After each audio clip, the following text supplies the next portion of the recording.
Shalom, perkenalkan nama saya Marcelin Dimatangkin dari kelas E, Prodi Teologi. Di sini saya akan membacakan sebagian kecil daripada firman Tuhan yang diambil dari Injil Lukas pasal 23 ayat pertama hingga ayatnya yang ke-56a. Firman Tuhan berbunyi demikian. Yesus di hadapan Pilatus. Lalu bangkitlah seluruh sidang itu dan Yesus dibawa menghadap Pilatus. Di situ mereka mulai menuduh dia, katanya, "Telah kedapatan oleh kami bahwa orang ini menyesatkan bangsa kami dan melarang membayar pajak kepada Kaisar, dan tentang dirinya ia mengatakan bahwa ia adalah Kristus, yaitu Raja."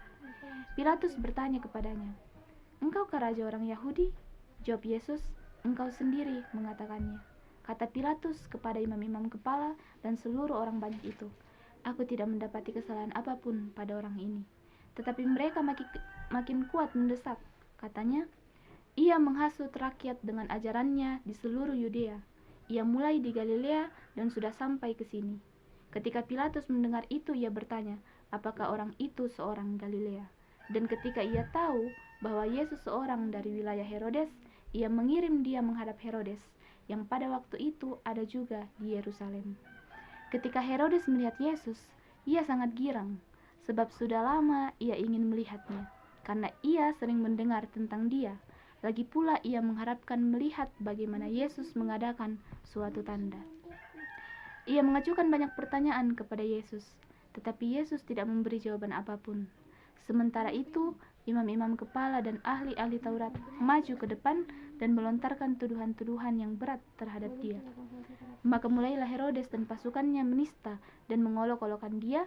Ia mengenakan jubah kebesaran kepadanya, lalu mengirim dia kembali kepada Pilatus. Dan pada hari itu juga bersahabatlah Herodes dan Pilatus. Sebelum itu mereka bermusuhan. Lalu Pilatus mengumpulkan imam-imam kepala dan pemimpin-pemimpin serta rakyat dan berkata kepada mereka, "Kamu telah membawa orang ini kepadaku sebagai seorang yang menyesatkan rakyat. Kamu lihat sendiri bahwa aku telah memeriksanya, dan dari kesalahan-kesalahan yang kamu tuduhkan kepadanya, tidak ada yang kudapati padanya. Dan Herodes juga tidak, sebab ia mengirimkan dia kembali kepada kami. Sesungguhnya tidak ada suatu apapun yang dilakukannya yang setimpal dengan hukuman mati. Jadi aku akan menghajar dia lalu melepaskannya, sebab ia wajib melepaskan seorang bagi mereka pada hari raya itu." Tetapi mereka berteriak bersama-sama, "Enyahkanlah dia, lepaskanlah Barabas bagi kami." Barabas ini dimasukkan ke dalam penjara berhubung dengan suatu pemberontakan yang telah terjadi di dalam kota dan karena pembunuhan. Sekali lagi Pilatus berbicara dengan suara keras kepada mereka, karena ia ingin melepaskan Yesus. Tetapi mereka berteriak membalasnya, katanya, "Salibkanlah dia, salibkanlah dia." Kata Pilatus untuk ketiga kalinya kepada mereka, "Kejahatan apa yang sebenarnya telah dilakukan orang ini? Tidak ada suatu kesalahan pun yang kudapati padanya, yang setimpal dengan hukuman mati. Jadi aku akan menghajar dia, lalu melepaskannya." Tetapi dengan berteriak, mereka mendesak dan menuntut supaya ia disalibkan, dan akhirnya mereka menang dengan teriak mereka. Lalu Pilatus memutuskan supaya tuntutan mereka dikabulkan, dan ia melepaskan orang yang dimasukkan ke dalam penjara karena pemberontakan dan pembunuhan itu sesuai dengan tuntutan mereka. Tetapi Yesus diserahkannya kepada mereka untuk diperlakukan semau-maunya.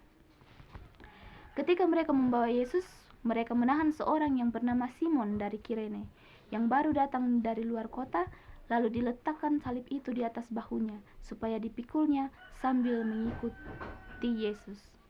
Sejumlah besar orang mengikuti dia.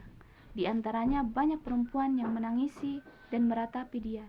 Yesus berpaling kepada mereka dan berkata, "Hai putri-putri Yerusalem, janganlah kamu menangisi aku, melainkan tangisilah dirimu sendiri dan anak-anakmu. Sebab lihat, akan tiba masanya orang berkata, berbahagialah perempuan mandul yang rahimnya tidak pernah melahirkan dan yang susunya tidak pernah menyusui. Maka orang akan mulai berkata kepada gunung-gunung, runtuhlah menimpa kami, dan kepada bukit-bukit, timbunilah kami. Sebab jikalau orang berbuat demikian dengan kayu hidup, apakah yang akan terjadi dengan kayu kering? Dan ada juga digiring dua orang lain, yaitu dua penjahat untuk dihukum mati bersama-sama dengan dia." Ketika mereka sampai di tempat yang bernama Tengkorak, mereka menyalibkan Yesus di situ dan juga kedua orang penjahat itu, yang seorang di sebelah kanannya dan yang lain di sebelah kirinya. Yesus berkata, "Ya Bapa, ampunilah mereka, sebab mereka tidak tahu apa yang mereka perbuat." Dan mereka membuang undi untuk membagikan pakaiannya. Orang banyak berdiri di situ dan melihat semuanya. Pemimpin-pemimpin mengejek dia, katanya, "Orang lain ia selamatkan, biarlah sekarang ia menyelamatkan dirinya sendiri. Jika ia adalah Mesias, orang yang dipilih Allah." Juga prajurit-prajurit mengolok-olokkan dia. Mereka mengunjukkan anggur asam kepadanya dan berkata, "Jika engkau adalah raja orang Yahudi, selamatkanlah dirimu." Ada juga tulisan di atas kepalanya, "Inilah raja orang Yahudi." Seorang dari penjahat yang digantung itu menghujat dia, katanya, "Bukankah engkau adalah Kristus? Selamatkanlah dirimu dan kami." Tetapi yang seorang menegur dia, katanya, "Tidakkah engkau takut juga tidak kepada Allah? Sedang engkau menerima hukuman yang sama. Kita memang selayaknya dihukum, sebab kita menerima balasan yang setimpal dengan perbuatan kita. Tetapi orang ini tidak berbuat sesuatu yang salah." Lalu ia berkata, "Yesus, ingatlah akan aku apabila engkau datang sebagai raja."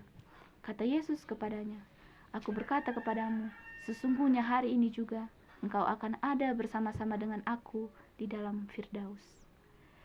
Ketika itu hari sudah kira-kira jam 12. Lalu kegelapan meliputi seluruh daerah itu sampai jam 3, sebab matahari tidak bersinar. Dan tabir bait suci terbelah dua.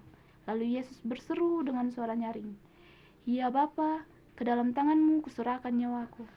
Dan sesudah itu berkata demikian, ia menyerahkan nyawanya. Ketika kepala pasukan melihat apa yang terjadi, ia memuliakan Allah, katanya, "Sungguh, orang ini adalah orang benar." Dan sesudah seluruh orang banyak yang datang berkerumun di situ untuk tontonan itu, melihat apa yang terjadi itu, pulanglah mereka sambil memukul-mukul diri. Semua orang yang mengenal Yesus dari dekat, termasuk perempuan-perempuan yang mengikuti dia dari Galilea, berdiri jauh-jauh dan melihat semuanya itu. Adalah seorang yang bernama Yusuf. Ia anggota majelis besar dan seorang yang baik lagi benar. Ia tidak setuju dengan putusan dan tindakan majelis itu. Ia berasal dari Arimatea, sebuah kota Yahudi, dan ia menanti-nantikan kerajaan Allah. Ia pergi menghadap Pilatus dan meminta mayat Yesus.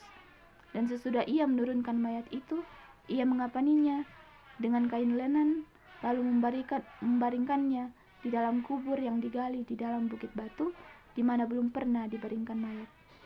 Hari itu adalah hari persiapan dan Sabat hampir mulai. Dan perempuan-perempuan yang datang bersama-sama dengan Yesus dari Galilea ikut serta, dan mereka melihat kubur itu dan bagaimana mayatnya dibaringkan.